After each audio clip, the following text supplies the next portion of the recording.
This is a voice that we've been waiting to hear, especially on all things Trump, US markets, Indian markets. I mean, the gamut is wide. Ramesh Damani, very good morning. I know you've given us just 15 minutes and we'll try and pack in as much as we can this morning, but always a pleasure to speak with you, sir.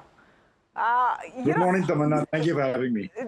Only because we spoke so much before the election, I have to start by asking you, is this worse than anything that you expected in terms of what Trump would do?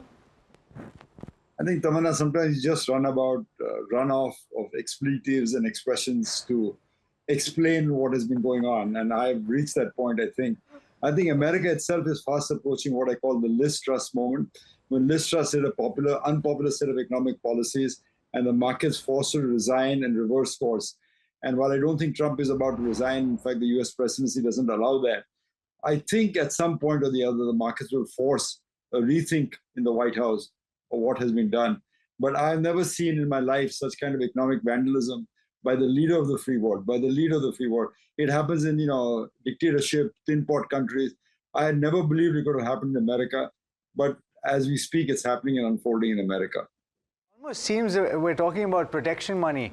And the approach seems to be, at least from my perspective, similar. I don't know what you think about that. But if we're talking about, Ramesh, hi, good morning, Alex here. But if you're talking about Donald Trump having written The Art of the Deal, many, many years back, this guy called Sun Tzu wrote The Art of War. And you're talking about a situation where essentially we're talking about the China may not just blink. So you're talking about 104% tariffs that could kick in, and China say, do what you got to do, we'll see what happens. I mean, it makes no sense, Alex. I mean, I don't know how to even begin to explain it. I would never have believed that in any confrontation in the world, I would take the Chinese side as opposed to the American side.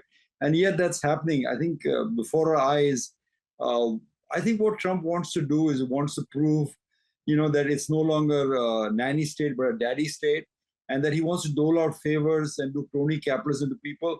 If you support me, I'll waive your tariffs for you. If you support me, I'll protect you.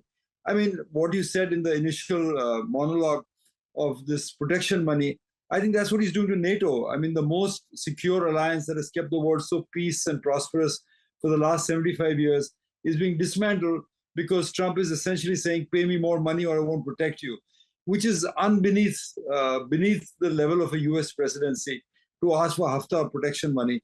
But he's doing that, whether it's USAID, whether it's FDA, institution after institution that made America great is being dismantled before our very eyes. So I have to believe that at some point, economic markets will cause him huge pain. And he will have to rethink it, though right now it doesn't seem possible. But I think ultimately markets have a sense of prevailing. I think the pain on Main Street will be so enormous that he will be forced to rethink.